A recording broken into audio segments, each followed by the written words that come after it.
So this section is called Factor Me First. And the reason for that is because you can see that these are a little bit bigger than our small ones. We have a trinomial on the top here. That's 3 terms. Down here we have a double. Up top we have a double. And at the bottom we have a trinomial.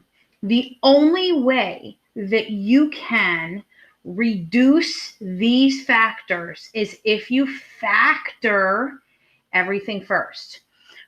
And as far as the exclusions go, it's much easier when you factor first.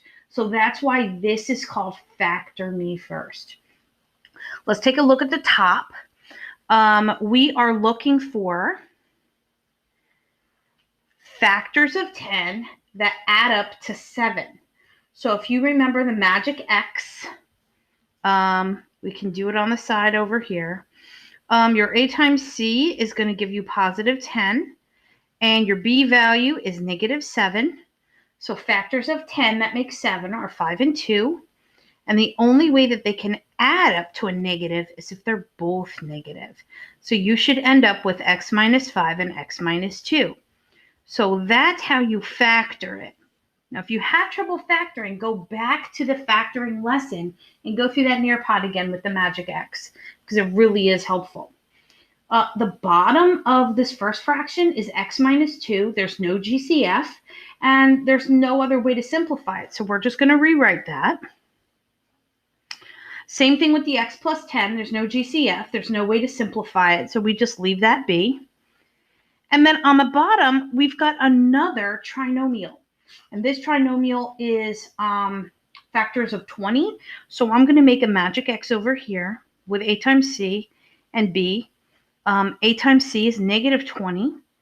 And our B is negative 1. And we're looking for factors of 20 that subtract to 1. And those factors are 5 and 4. And for them to be combined to get a negative 1, you need a negative 5 and a plus 4. So that's how this one gets factored. So we are going to factor this bottom as to x minus 5 and x plus 4. So again, the very first thing we did was factor. We factored the trinomial on top over here. We factored the trinomial on the bottom over here. The next step is to look for exclusions. Okay, so for this one, all values in the denominator must be set equal to 0 and solved. So x minus 2 equals 0, x minus 5 equals 0, and x plus 4 equals 0. These are all exclusions. Exclusions are found by you figuring out what values of x make the fraction undefined. So that means x is 2, x is 5, and x is negative 4. And the exclusions are these. So what that means is x can't be 2 or the fraction's undefined. X can't be 5 or the fraction's undefined. X can't be negative 4 or the fraction's undefined. Okay? So our exclusions are 2, 5, and negative 4.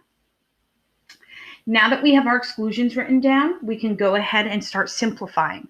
When we simplify, we can only simplify identical doubles in this problem.